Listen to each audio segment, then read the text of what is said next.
¿Quieres saber cómo limpiar correctamente tu férula dental? Te lo explico, pero antes sígueme para más tips sobre dientes.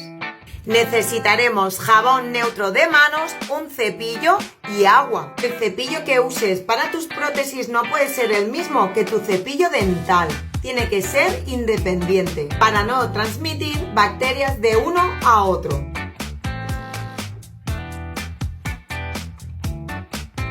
Y lo siguiente será frotar bien por dentro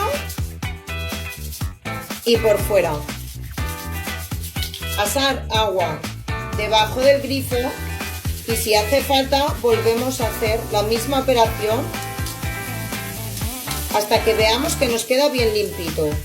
Y una vez que lo tenemos bien aclarado, ya lo podremos dejar bien sequito con una toalla que tengamos especial solo para nuestras prótesis. Se dejarán bien sequitas en su caja. Si te ha gustado, dame un like y comparte la info para aprender todos juntos.